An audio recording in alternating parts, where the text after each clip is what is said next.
Okay, we've got a few questions that people often ask about installation on boats. Probably the most common one is, where can the fuel cell be installed on a boat?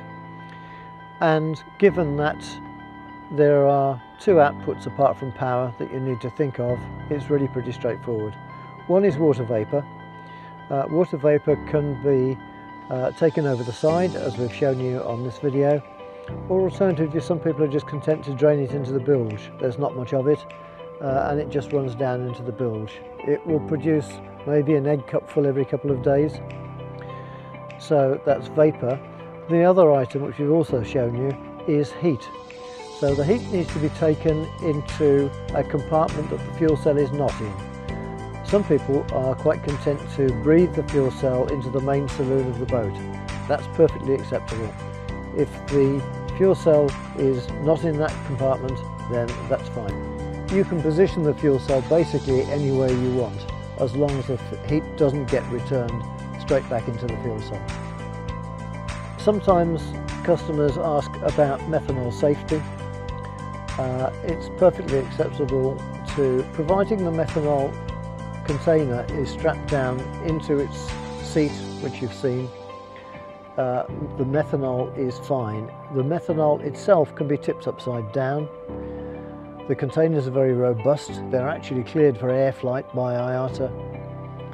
So in the back of this boat we have usually got one M10 container in its cartridge holder and another one loose in the back of the boat, and over about 60,000 miles of cruising and 10 years it's never given us a problem. Methanol is best kept off your skin if you can, and certainly not ingested. That's a key thing, but in terms of flammability, it won't explode, but it will burn, so just respect that. But as a fuel for fuel cells, it's fine. We often describe the amount of CO2 in the output as equivalent to a baby's breath, and that's about what it is. It's certainly not equivalent to the amount of CO2 coming out of an adult's breath. Sometimes people ask how long the fuel will last.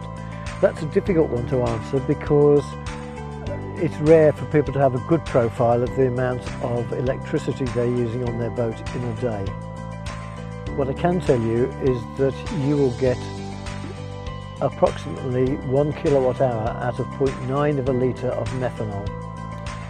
The boat we've just installed the fuel cell on is an Arcona 430. It's 43 feet long and weighs about 8.5 tons. We typically will use an average of about 7 amps continuously during the course of a day. Obviously a little more at night, a little less in the day when we've not got the navigation lights on. The 10 amp fuel cell we're using on this boat will easily balance any load we're running at any point in time. So we know that 10 amps is more than sufficient for us on this boat. Most of our customers are spending some of their time in marinas where they're typically plugged into the mains, and some of their time motoring where they're coming in and out of marinas, or maybe there's no wind or whatever. In reality, again, most of our customers perhaps use 2 or 3 10-litre tubs of methanol per year. Fuel cells have a finite life. We tend to measure it in probably nowadays around 7,000, 8,000 hours. So a small fuel cell running flat out all the time won't last as long as a larger fuel cell running only a proportion of its time. That's fairly obvious.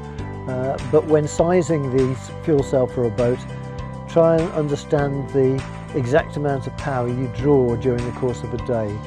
One way of looking at that is, how quickly do you flatten your batteries if you don't recharge them? We're honoured that a number of ocean racers have chosen to use fuel cells to power their boats. In some applications it's particularly useful, and the mini transat fleet in particular almost exclusively use our fuel cells to power their boats. The biggest compliment I've probably had is from a pair of British ocean racers who said the great thing about a fuel cell is you never have to think about charging your battery. The power's always there.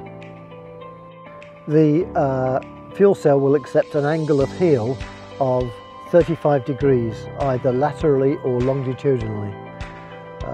So for most boats that's perfectly acceptable, even when tacking up wind for a day at a time.